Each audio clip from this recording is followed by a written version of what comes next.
national du numérique, c'est un organisme paritaire, 15-15, de 30 personnes, qui se réunissent une fois par mois pour partager des travaux thématiques sur des grands dossiers numériques. À titre d'exemple, avant de travailler sur la question de l'éducation, il y a eu un très gros travail sur l'inclusion sociale, une renomination de la fracture numérique, avec l'idée que le numérique, qui était souvent présenté comme un obstacle supplémentaire à l'intégration, pouvait au contraire être considéré comme un moyen, aujourd'hui, d'inclure, disons. Et que cette littératie numérique était un point clé pour la cohésion sociale et pour le devenir de notre société. Et puis d'autres sujets plus liés à l'économie numérique directement, mais non séparés, parce que le groupe communique de façon très pleine. Il y a beaucoup d'adhésions, y compris des entrepreneurs du numérique comme Tariq Krim ou comme Marie Eklund ou comme Stéphane Distinguin, qui sont tout aussi soucieux que des professeurs ou des gens qui sont plus engagés dans l'économie solidaire au Conseil du numérique, de partager vraiment les dossiers sociaux et les dossiers techniques qui ont la même importance pour notre devenir. Donc aussi des sujets, disons, techniques, sur la technique mais aussi politique, sur la neutralité du net, sur l'impact du projet de traité transatlantique sur le numérique, sur la question des modèles économiques des plateformes et la description minutieuse de l'organisation économique et des stratégies marketing de Google, Amazon ou Facebook. Et c'est ainsi que nous sommes arrivés sur la question de l'éducation, qui est finalement, si on prend tous les thèmes sur lesquels le Conseil du numérique peut avoir à réfléchir, pour le compte en général de cabinets ministériels qui opèrent des saisines dans notre direction, comme aujourd'hui par exemple sont en cours un travail sur la santé, numérique et santé, un travail sur l'éducation et numérique. Donc tous les thèmes convergent sur l'éducation, c'est-à-dire que si on parle de l'employabilité demain et du rôle du numérique dans les profils de compétences, à la fois du côté des métiers de l'informatique, mais plus généralement de tous les métiers industriels, des métiers de la recherche, des métiers de la relation, des métiers de la création, bah, évidemment, on va rencontrer l'école. Si on parle des questions de citoyenneté et de la façon dont on peut aujourd'hui exercer ses droits sociaux par des médiations numériques et exclusivement par des médiations numériques, si on parle aussi de la vie politique et de la façon dont on peut participer au débat critique, dont on peut s'informer sans être ni conspirationniste, ni soumis à la forme médiatisée des débats, eh bien il faut une culture de l'analyse numérique, il faut comprendre ce que c'est qu'un algorithme de recherche qui vous amène les informations sous le nez, sur mesure, et voilà, comme par hasard, juste ce que vous désiriez lire. Bon. Si on parle des questions de recherche, il n'y a pas une discipline scientifique qui ne soit pas aujourd'hui traversée par au-delà des outils, par des problématiques numériques. Si vous parlez de médecine, ben, la recherche de demain, elle se fera en sciences participatives, en études cliniques participatives. Si vous parlez de formation, ben, bien évidemment, dans tous les métiers, la composante numérique est capitale. Donc pour nous, dans l'étude que nous avons commencée sur éducation et numérique, c'est moins une évaluation de la façon dont l'école est en train de se transformer par le numérique que, au fond, une sorte de chambre d'écho, de soutien à ce qui est en train de se faire dans les lycées, dans les écoles, grâce aux professeurs, grâce aussi aux encadrants, grâce aux travaux d'analyse et d'accompagnement, de confirmer la nécessité de cette transformation absolument radicale. C'est pas un dossier parmi d'autres, pour nous c'est le dossier qui pourrait amener l'école à reprendre son vrai projet de refondation, c'est-à-dire d'être à nouveau moins inégalitaire. La formule elle-même exprime la gêne. Une école où ça prend la mobilité sociale, où ça prend l'égalité et où ça prend la participation au futur. Parce que à la hauteur des défis de demain, des défis de l'environnement, des défis de l'économie, hein, quand on lit les perspectives de l'emploi, on nous dit, alors évidemment ce sont des études majoritairement américaines, quand on lit des travaux d'économistes comme McAfee ou des travaux de prospectivistes comme Lemire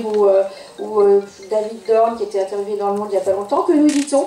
On nous dit que le numérique va connaître une nouvelle vague d'informatisation très violente, enfin que le numérique qu'il va y avoir une nouvelle vague d'informatisation très violente, pardon, qui va toucher les métiers qu'on estime être protégés de toute automatisation. Et que si ces métiers-là, dont les nôtres par exemple, hein, les métiers de la relation, les métiers de la création, ne font pas un gros effort d'analyse pour déterminer ce qu'il y a de singulier, par exemple dans la relation qu'on entretient avec nos élèves, ou la relation qu'un médecin entretient avec des patients, eh bien on va subir une vague d'informatisation très rapide qui va finalement renforcer une polarité de nos sociétés sur des emplois très, très qualifiés, où il y a une très forte part de créativité, d'imagination, d'improviser, d'intuition, et puis des métiers au contraire peu qualifiés, mais très complexes, comme par exemple les serveurs dans un restaurant, ce qui est très difficile à automatiser, puisqu'il faut être capable de bouger dans une foule en portant des choses, etc. Et que si on veut les emplois du milieu, si on veut que la classe moyenne, les avocats, les professeurs, les médecins ne soient pas engouffrés dans quelque chose qui serait quand même un gouvernement par l'algorithme, ben, il faut que les populations qui arriveront à l'emploi dans quelques années soient très créatives, très habituées à travailler en groupe, comprenant ce que c'est que l'innovation par le partage, par l'open source, par la science ouverte, et qu'il faut une culture radicalement différente du rapport au savoir, et qu'il se trouve qu'il y a un malentendu, parce que cette culture, elle est à la fois apportée par le numérique en tant que science et technique informatique, parce qu'il faut bien que les jeunes travaillent en comprenant ce que c'est qu'un algorithme, ce que c'est qu'un programme, ce que c'est qu'un langage, ce que c'est dialoguer avec une machine, ce que c'est qu'un objet connecté. Mais il se trouve, et c'est pas complètement une coïncidence, que les gens qui travaillent dans ces environnements-là sont plus coopératifs, plus capables d'exploration, plus habitués à fabriquer, plus entraînés à prototyper, à apprendre par l'erreur. Et c'est pas complètement le hasard, puisque cette architecture du web, c'est aussi l'architecture d'une société désirée, hein, l'architecture d'une relation. Donc je crois qu'il faut que les utopies numériques, même si elles sont battues en brèche par plein d'exemples, qui sont des exemples de domination, des exemples de rapports de force très écrasants, il n'y a que l'école et que l'énergie citoyenne qui peuvent donner aux enfants adultes bientôt la force de s'engager dans le futur en relevant ces utopies qui convergent à la fois des utopies du numérique, mais aussi des utopies du savoir et de la construction d'une société désirée. Donc c'est quand même dans cet esprit-là que se font nos travaux sur l'éducation. Et je conclus en disant, je ne sais pas si c'est vraiment des vérités dérangeantes, mais on ne s'est pas occupé de la pédagogie, parce que ce n'était pas notre mission, et puis qu'on est très prudent quand on voit une institution aussi sidérée par sa propre complexité, on peut le dire, hein, pour de bonnes raisons. Mais s'il y avait un message, ce serait de dire attention, nous sommes sidérés par la complexité de cette école à laquelle nous tenons tant, et nous ne savons trop comment la bouger, comme ci et comme ça, au-dessus du genou, en dessous, enfin tout un tas de précautions.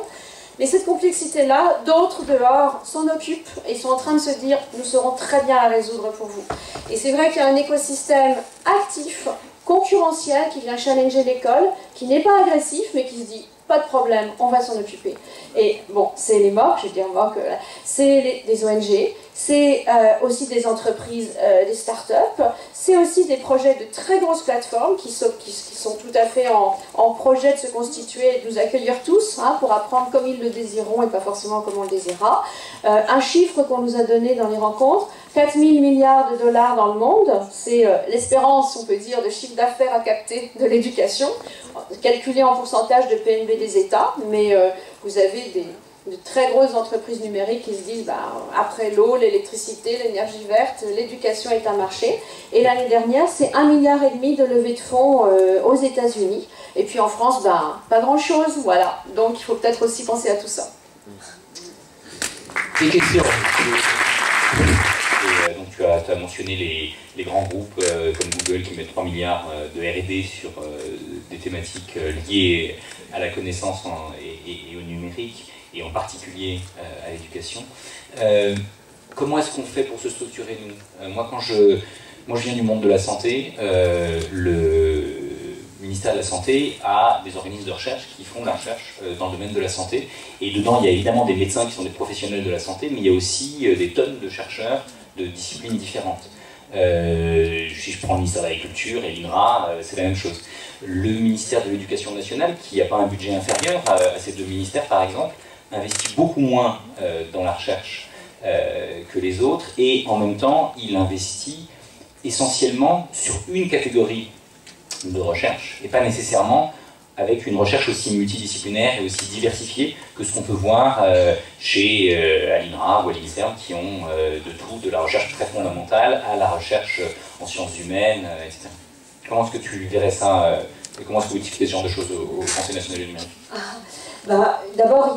en France, il y a une carence sur la recherche universitaire qui est spectaculaire. C'est le numérique n'est pas un sujet. C'est-à-dire que c'est une méthodologie, c'est une technique, c'est un outil d'exploration de données complexes, mais on n'a pas de grands champs de recherche, à l'instar de laboratoires américains ou de centres multidisciplinaires où les digital humanities, digital science sont traités en tant que tels. Ça n'existe pas. Donc, il y a peut-être, de même qu'on parlait tout à l'heure de la formation des professeurs et des MOOC, MOOC pour professeurs, il y a peut-être là un grand chantier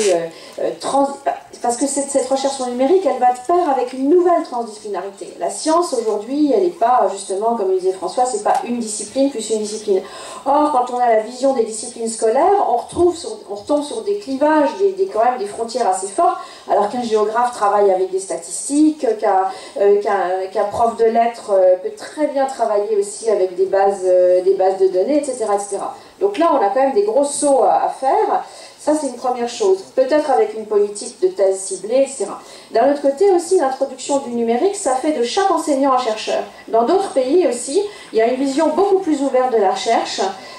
beaucoup plus participative. Un professeur d'école maternelle, il a une vision directe sur le groupe des enfants. C'est pas possible qu'il reste sans connexion avec la recherche, au sens où typiquement l'observation des processus d'apprentissage avec un tableau numérique, avec des jouets, dans un monde connecté ou pas, même s'il n'y a pas de connexion dans la salle, on est dans la société numérique, etc., etc. Et puis la troisième chose, c'est vrai que si la recherche d'éducation nationale ne s'intéresse pas à comment on vivra demain, à la question des énergies, à la question de l'éducation à la santé, à la question de l'observance, à tout un tas de sujets qui font partie de la vie quotidienne et qui devraient impacter l'école d'ores et déjà, et pas simplement chaque discipline, il y a aussi quelque chose à refonder, ou peut-être il y a des communications entre ministères qui seraient très fondamentales à mettre en place, parce qu'on peut profiter de la recherche de l'INRA, on peut profiter de toutes sortes de choses. Je pense que la question autour de l'école et de refonder l'école, par rapport à l'intervention de Sophie Penn, repose bien aussi sur cette capacité à ce que l'école soit plus créative, plus que la question égalitaire ou inégalitaire qui est absolument centrale, mais la question elle réside aussi sur notre capacité à ce que notre école soit plus créative qu'elle ne l'est aujourd'hui. Et pour ça, la créativité, il faut pouvoir l'initier ou en tout cas l'accompagner. C'est-à-dire que ça doit aussi reposer sur un certain nombre de mécanismes qui donnent plus de liberté, qui donnent aussi plus d'envie, plus de désir. Et je pense que cette notion du désir autour de l'école, elle est aussi centrale pour la repenser. Et le désir d'apprendre, le désir de créer, le désir de partager, c'est tous ces éléments-là aussi qui doivent être constitutifs de notre nouvelle école, telle qu'on doit la penser, pour que les élèves de demain soient dans cette culture-là, qu'ils puissent s'adapter aux évolutions du monde professionnel, du monde culturel dans lequel ils vont évoluer. Et je pense que tout ça, aujourd'hui, ça doit aussi bien évidemment passer par des questions de formation, c'est-à-dire qu'aujourd'hui, la question de la formation, certes, des enseignants, la formation des élèves, quand tout à l'heure on prenait la question autour des MOOC, et la place des élèves, comme François le disait, sur mais pourquoi, en fin de compte, dans un lycée, on n'est pas amené à pouvoir proposer aux élèves d'utiliser un MOOC dans le cadre de leur formation. Je pense que cette question-là aussi, c'est qu'aujourd'hui, il n'y a plus de frontières entre ce qui doit se passer dans le temps scolaire et ce qui doit se passer dans le temps hors scolaire. C'est-à-dire comment on est amené à pouvoir construire ce continuum pédagogique qu'on appelle tant de nos voeux, mais qu'on n'arrive pas à mettre en place. Et le numérique permet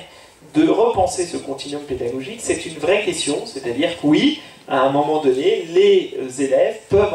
apprendre en dehors, ils peuvent trouver des outils en dehors du temps scolaire, mais ça nécessite de l'accompagnement différent. Donc là, on revient sur les questions des classes inversées, sur toutes ces questions-là. Mais je pense que cette question-là, elle doit être aussi au cœur de notre réflexion.